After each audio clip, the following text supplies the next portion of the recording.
Siapa sangka rubel, mata uang Rusia yang backed by gold, ternyata terbukti efektif. Apakah hal ini yang menyebabkan Amerika lebih agresif membantu Ukraina sebagai perpanjangan tangan Amerika untuk menyerang Rusia? Atau memang ini akan menjadi perang panjang agar industrial military complex milik Amerika bekerja secara penuh di tengah ekonomi Amerika yang melemah terendah dalam 40 tahun terakhir? Atau seperti Soekarno, Gaddafi, Saddam Hussein, Putin, must die. Video kali ini didukung oleh Dinaran, aplikasi emas sebagai alat tukar pertama di Indonesia, di mana rupiah Anda berlapis emas di Dinaran. Download segera aplikasi di Google Store. Sungguh, tabungan emas Anda lebih penting dari tabungan rupiah dan dolar Anda. Kita kembali ke topik. Kita semua tahu kemunafikan Barat, Sekutu, dan Amerika dengan mengadakan sanksi ekonomi ke Rusia, di mana Uniqlo, Starbucks, KFC, Apple, dan banyak korporasi besar menutup usahanya di Rusia, namun tetap negaranya membeli minyak dan gas Rusia. Bukan hanya membeli, mereka nurut disuruh bayar pakai rubel atau pakai emas. Hebatnya lagi, rubel tadi tidak menggunakan back by dolar atau nilai rubel tidak mengambang terhadap dolar, namun rubel jadi stabil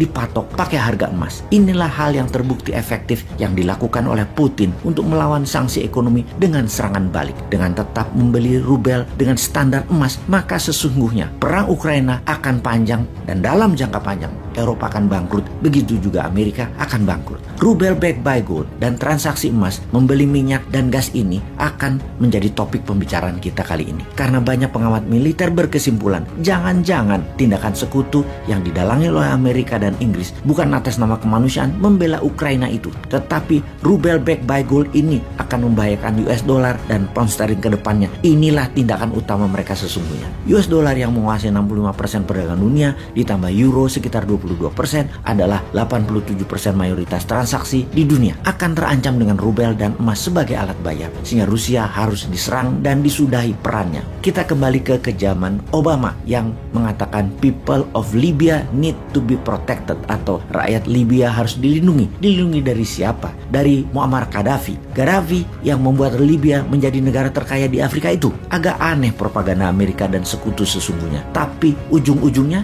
kita tahu ternyata Amerika mau minyaknya Libya dan mau emasnya Libya untuk melindungi dolar. Karena Gaddafi secara agresif mempromosikan emas sebagai alat bayar di Afrika, syarat membeli minyak Libya bagi negara Afrika. Gaddafi juga menyiapkan dinar emas sebagai mata uang tunggal Afrika. Kita semua tahu rencana seperti ini, rencana mau menyingkirkan dolar sebagai mata uang dunia, jangan pernah Anda lakukan karena Anda akan ditarget. Libya kencang mempromosikan mata uang emas ini sejak tahun 1996 sampai tahun 2000 yang mendapatkan tanggapan positif dari banyak negara Afrika. Bahkan di puncak serangan intervensi Amerika ke Libya, Gaddafi masih bisa membuat pertemuan dengan banyak kepala negara Afrika dan negara Islam untuk bergabung menjalankan mata uang emas sebagai alat pembayaran yang membuat Amerika mempercepat agresi militernya. Dengan membuat transaksi menggunakan emas akan menantang dolar dan euro yang akan membuat ketidakstabilan harga dolar dan menggeser keseimbangan ekonomi dunia ke arah negara Afrika. Juga membuat kekayaan sebuah negara devisanya bukan lagi seperti yang dibanggakan seperti saat ini. Banyak-banyakan cadangan dolarnya, tetapi seberapa besar cadangan emasnya. Pada saat itu,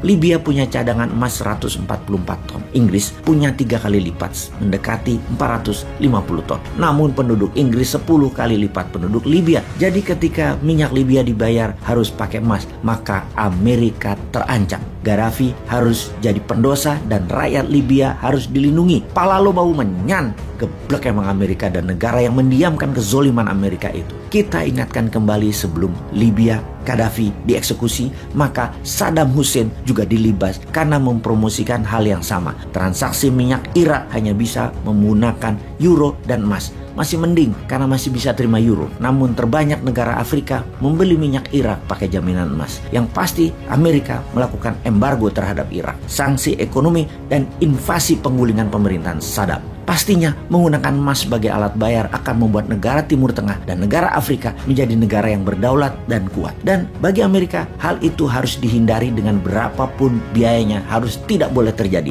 yaitu emas tidak boleh berkuasa. Menggunakan selain dolar adalah sebuah self-determination sesungguhnya, atau kedaulatan bernegara. PBB bahkan tidak mendukung negara untuk menjadi berdaulat. PBB yang di belakangnya Amerika dan Sekutu Barat tidak ingin negara-negara lain itu sejahtera dan berdaulat pakai sistem di luar sistem mereka, yaitu sistem dolar. Ketika OPEC dan negara penghasil minyak bumi kompak tidak menggunakan dolar sebagai alat bayar, ini akan membuat negara yang lapar minyak bumi, negara besar dunia, akan tidak bisa membeli minyak tersebut karena dengan mata uang dolar atau pound sterling mereka bisa mencetak uang itu sendiri dan membayar harga minyak bumi tadi. Tapi kalau pakai emas, keterbatasan jumlah emas yang mereka miliki akan membuat harga emas naik, harga minyak bumi dibayarkannya jadi makin mahal. Negara penghasil minyak tadi akan menjadi negara kaya, bukan Amerika, Eropa, bahkan Tiongkok yang kaya. Mereka, negara-negara pembeli minyak tadi, Amerika, Eropa, dan Tiongkok malah bangkrut atau tidak pernah bisa sebesar sekarang ini. Jadi kembali ke Ukraina, kembali ke rubel backed by gold sebagai pembayaran transaksi minyak dan gas Rusia pakai emas atau rubel yang dipack dengan harga emas.